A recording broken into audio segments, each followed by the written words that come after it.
Welcome back to Grow Like a Mother. This is Jill. I am here with Victoria today. We are chatting all things women's health, and I just am so excited to share Victoria with you. I am going to let her introduce herself and tell you a little bit about what she does. Welcome to the pod. Oh, thank you so much. I'm really honored to be here today. I am so glad we connected on, it was a ladies who lunch group post that you put out, and we connected there, and I grabbed your book, and I love it so much. It's so in alignment with everything that I'm doing. So I'm Victoria.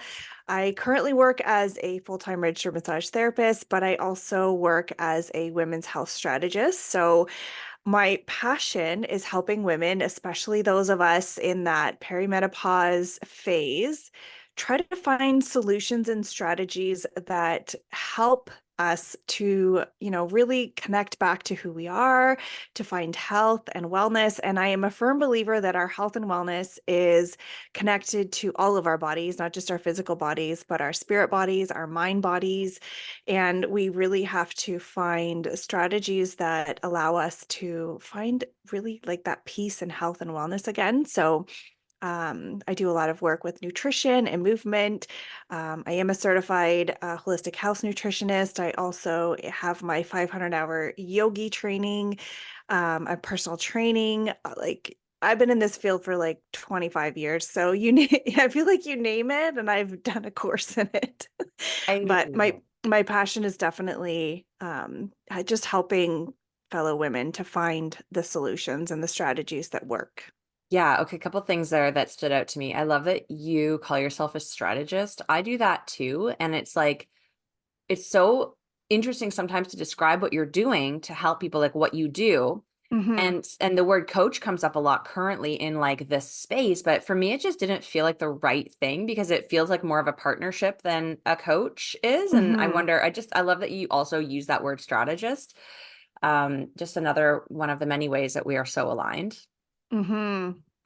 But one thing I'd love for you to just unpack a bit for anyone listening who may not know, what is perimenopause? Okay, so this is a question I get all the time, right? So perimenopause is the change that starts to happen in our mid 30s, and can it leads up to the day of menopause. So the big misconception is that menopause is a phase. Menopause is actually the day where our period has been eradicated or is no longer existing for a year. So once you hit a year where you've had no cycle, that day is menopause. Everything leading up to that day is perimenopause. So it's where the hormones start to shift and change, where you get the symptoms of, erratical periods. Probably. It sounds about right.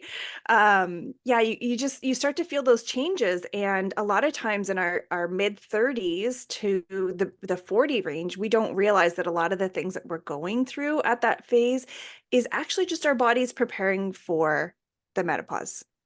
Wow. Okay. Yeah. Yeah. I'm hearing so much about this in who I like follow online, the podcast I'm listening to. It's like it's sort of having this moment of awareness, like, oh, it's so much along the same lines too of like us finding out how bad birth control is for us and like how to track our Hmm. periods. It's like, oh, we weren't taught this stuff. And this is just another layer of that, you Hmm. know, part of our lives and our bodies and our hormones that we all go through that nobody really understood. So Yeah.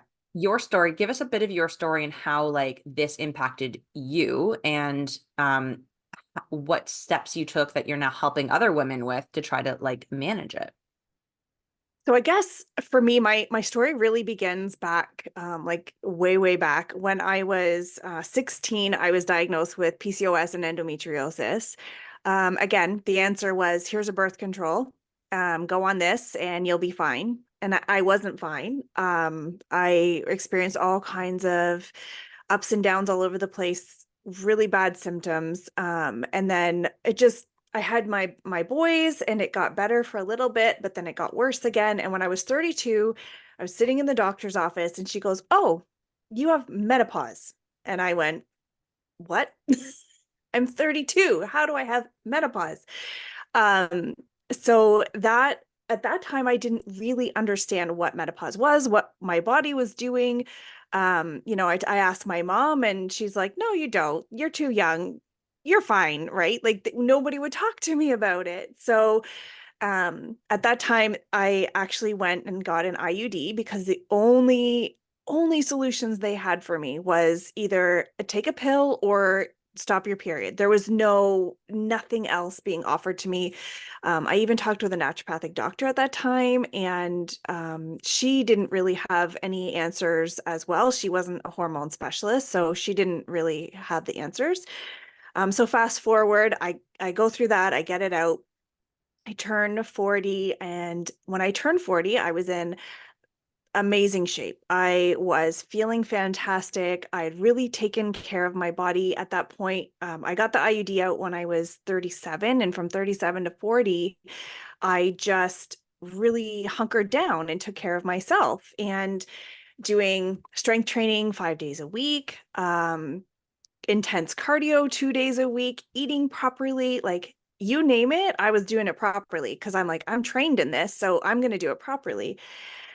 Then all of a sudden, 31, within a 4 month period of time, I gained 40 pounds.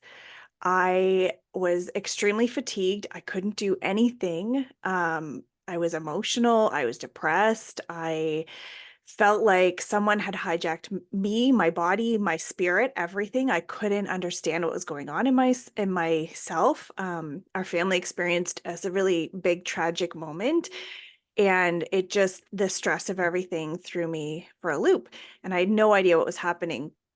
Started to do some research, started to learn about this perimenopause crap. I was like, what is this crap? Like, this is ridiculous.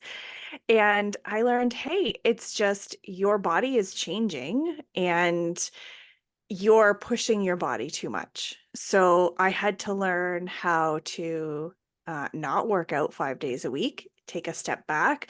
I started to learn about my hormone cycles. Like here I am 41, and I didn't really understand that my period was not just 1 week, and the other 3 weeks are like just whatever. It's just what it is, right? And so yeah, that's how I got started into it. And really, I learned that what I ate affected my hormones. I learned how I moved my body affected my hormones. I learned that my stress affected my cycle so immensely. So then I started using nutrition to balance my hormones. I started using seed cycling. I seed cycled for 4 months straight, very diligently, and then ended up with having a normal period all of a sudden. And I was like, oh, something to this. So Hmm. that's how I got started. I just like I felt like I got railroaded, and the universe was kind of like, okay, but you have the knowledge to dig into this. So we're going to give you this so that you can help others who don't understand, the science behind nutrition and that kind of stuff. So that's Wow. a long-winded answer, but that's how I got started. Yeah, but I mean, that must have just been such an experience to all of a sudden be within a really short period of time in a different body, Hmm. like in a different mindset, right? Yeah. Everything feels like, what is happening to me? Hmm. Ever consider it like to be, were you worried about something else health wise? Like, did it take a while to come to this perimenopause sort of, I guess we call it a diagnosis. I don't know. Is that the right term to use? Yeah, it's a phase, right? So we're being diagnosed as coming into that phase of life. Right. Yeah, at first, I was really scared. I thought, maybe, Dr. Google, it's not Yes. a good place to go, but I was looking at my symptoms, and there's things like thyroid cancer popping up, and I'm going, oh my God, right? Like, this is so scary. And um, it wasn't until I found a naturopath that was willing to do some, I did some hormone testing, we did some hair analysis, we did all this stuff, and I discovered that my adrenals had completely turned off, Yeah. which is a major part of the perimenopause stress response. Stress response in women in general, there's so many of us that are just completely adrenal fatigued that we're just not functioning well at all. And then I learned, that my nutrition, my body was not absorbing calcium, magnesium properly, which is also another thing that happens as we head into perimenopause. So I started to put all these pieces of the puzzle together, looked at my hormone stats, and I was like, oh, that's what it is. Yeah. So it at first it was really scary because I really was not sure. Nobody talked about it. In my family, we don't talk about that kind of stuff. Even in my circle of friends, like we didn't really talk about that kind of stuff. So I had no idea. Wow. Yeah. I think that's so common too. And it really struck me when you were telling me, like, less than 10 years ago, when you were told by a doctor that you were in menopause, like, Hmm. and given no options, nobody knew or was specialized in this. It just feels like, how could we be so behind the eight ball with the system and with our communities? And I'm so glad that now we're talking about it and everyone's like, Hmm. and that's why it's so popular, like in my feeds and on my podcast that I listen to. It's like, oh, all of a sudden we're talking about it. So people are raising their hand, like, yeah, me too. Like, Yeah. it's happening to me too. Yeah. And I just think we're in such a special time now where we're able to sort of pull back the curtain on that. And I just really thank you for the work that you're doing to help women who are also experiencing this. I think it's such an important conversation to have. Yeah. I hate hearing about how women feel so alone. Like there's so many emotional components that come along with the hormone fluctuations as well. And, things like rage and anger that you have no idea where it's coming from. You just all of a sudden like you just go off and you don't know why. And so it's been really touching for me to be able to talk about this and then to hear the stories or those aha moments from other women when they're like, oh, okay, I'm not crazy. Like you guys are having this too. And you're like, yeah, we are. It's okay. Like, let's all be hormonal, angry, nasty people together, right? It's Right. And then okay. let's share how we can get through it together too, right? Hmm. I want to talk Yeah. about an offering that you have, which I think is so cool. It's a 28-day length offering. Yeah. I know we're coming up to like second cohort. Can you tell us what is included? Like, how do you bring people through the 4 weeks that you have with them and create transformation that they can see? Hmm. Yeah, this is like my baby. My 28-day strategy course is my baby.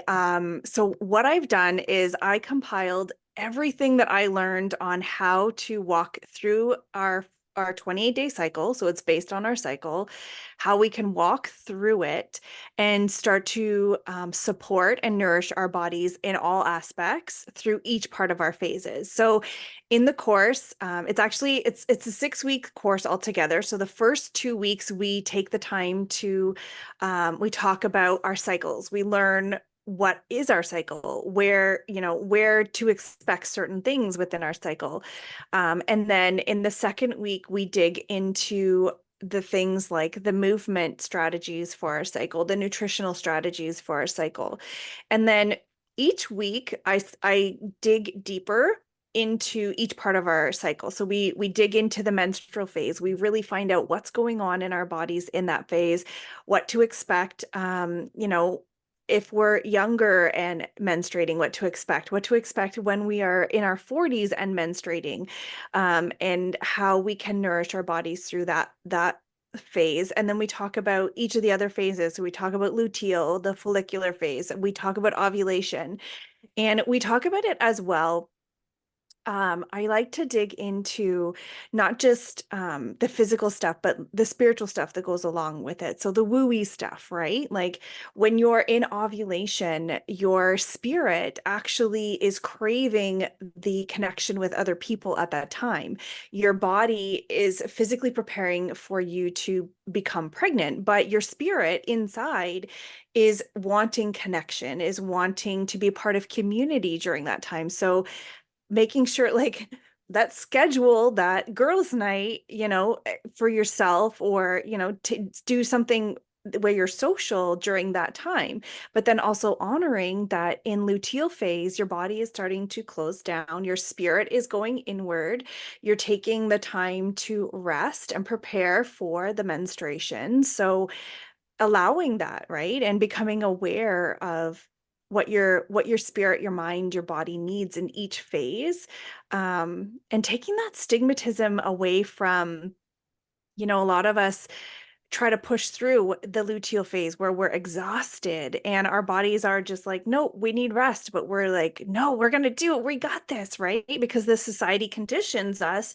to think that we should just push through. So in the course, we build community that allows you to have that time to understand that it's okay, and I think a big thing of it is learning from each other. Like when I always make the joke that um if I make plans with you in ovulation, I'm gonna cancel them in luteal. Like it's just the way it is. So understanding and coming to that awareness of how our bodies work and just working as a community together in the course. It's a group coaching course. So we get to bounce ideas off each other. And the book, actually, I have one here. I can show you. So the book is like a full guide.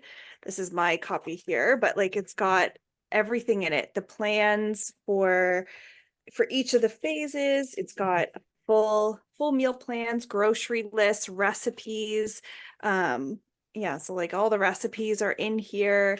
It has the workout. We do journaling, all the good stuff. It's the complete. Like I wanted to bring physical body, mind, and spirit all together, and we cover it all.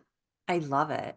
I love Yeah. that. You're such a guide, and it's like taking us through the feminine flow of how to work with it rather than just this, like you had said, the society, like it's so masculine in the way that we're go, go, go, no rest, Hmm. should have the same energy every day. And like realizing and honoring that we don't is Hmm. huge. Can I just ask a question or like state a fact that it's really the worst, that our luteal phase is the longest? Like, what kind of bullshit is that?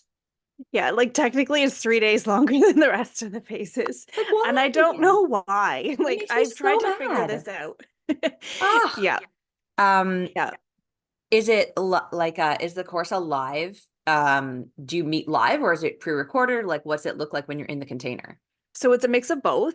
When you join into the course, you're plunked into the Facebook group, which has all of the recorded, there's recorded videos in there, that if you want to kind of push ahead and push forward, you can totally grab those recorded videos. But I also go into the course once a week live. We meet, we talk, we discuss. And that's when I do the lesson for that week. So if we're talking about menstruation that week, then that week is a live class on menstruation or whichever class aligns with that week. And one of the things that it's important to note is that when you join the course, not everybody is going to be on the same cycle. Yeah. So I may be, starting my menstruation while other people are in ovulation, and that's totally fine because you get the book, so you have the physical book and you can go to whatever day, it's all laid out day of your cycle. So you can go to whatever day you're on and start that meal plan, that workout, those journal prompts, whatever it is. So you are in control of how you move through the 28-day cycle. Some people would prefer to do the 6 weeks with me in alignment with the book. And then once they got all the information, then they go and start on their own after the course. So it really depends on what kind of person you are, but you can totally follow along or you can go with your own cycle. But I really advocate for those connections with your own cycle when we're going through the course. Yeah. Just take the power back, right? Like, what Yeah. a tool this would have been to my 15-year-old self. Right. Like Yeah. I can't even imagine. There's so much that I'm learning now that I didn't know.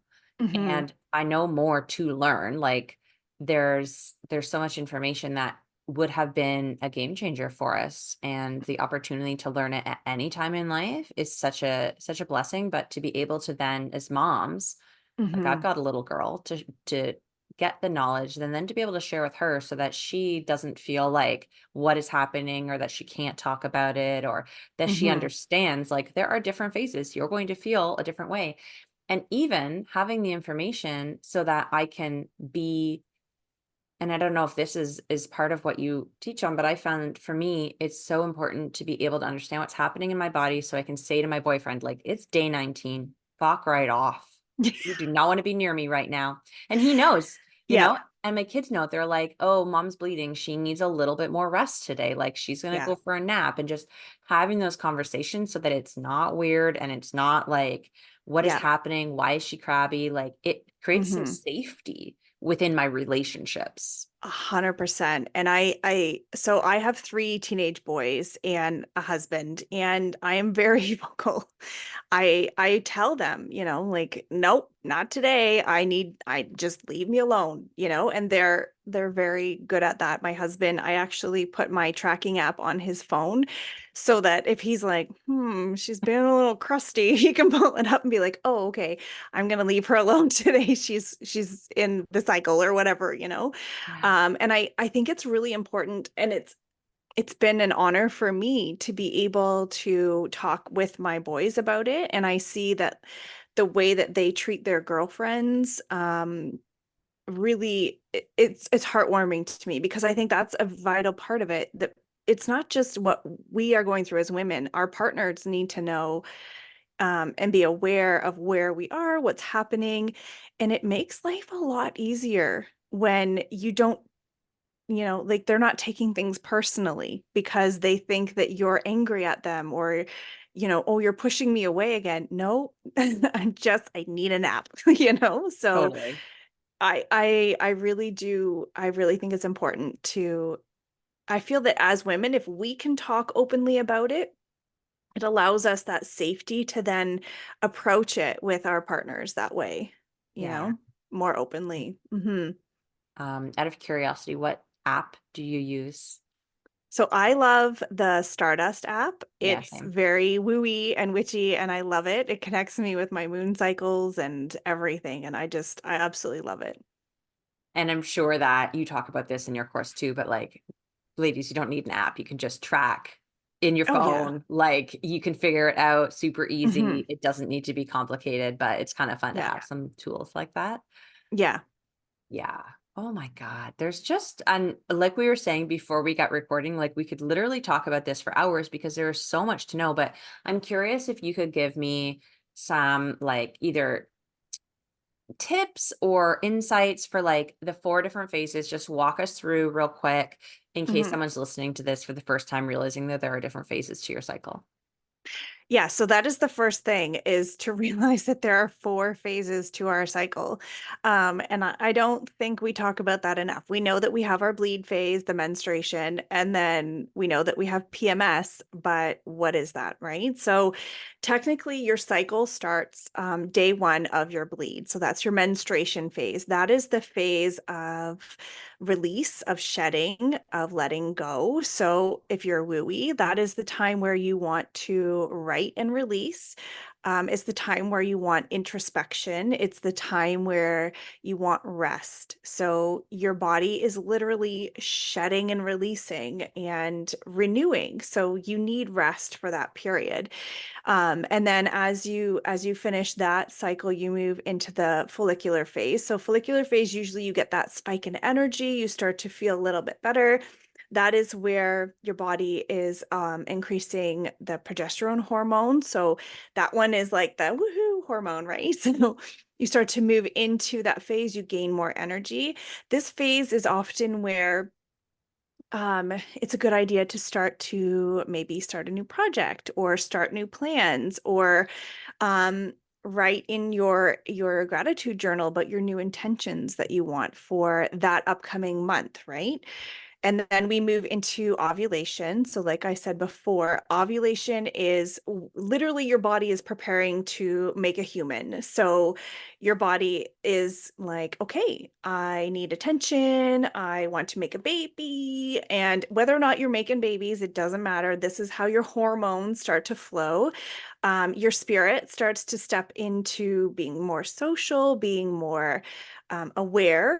So at this phase, oftentimes in ovulation, it's a good time to birth that idea. So if you in follicular phase were like, I think I want to do this, I think I want to do that, release whatever it is out to the world during ovulation, become social with it, put it out there.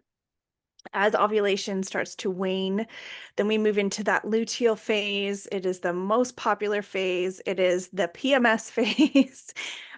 So your energy starts to drop down. It's that time of your body preparing for menstruation, preparing for coming back to the start again. So oftentimes in the luteal phase, this is when I find women try to push through that fatigue. This is where the fatigue hits really, really hard.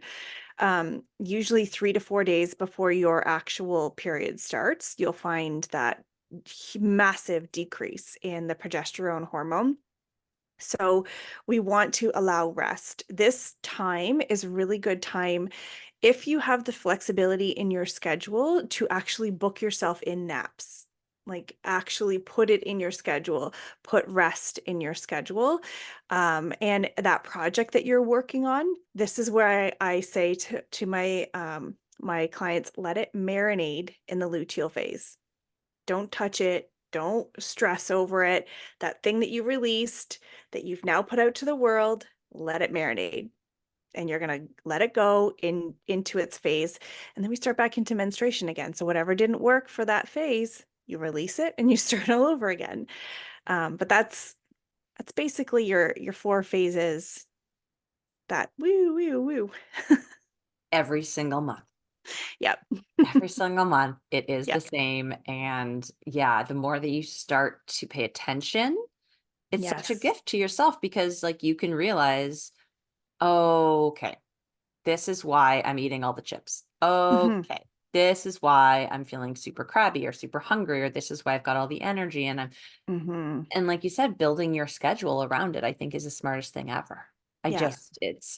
I highly recommend to anyone who's listening, who's interested or um, curious or ready to make a move, like go find Victoria, talk to her about it, see if this Hmm. program is a right fit for you, because it is such a transformational opportunity, I think, really, at the end Yeah. of the day, because it's not just about the 6 months. It's not just about the 28-day cycle. Hmm.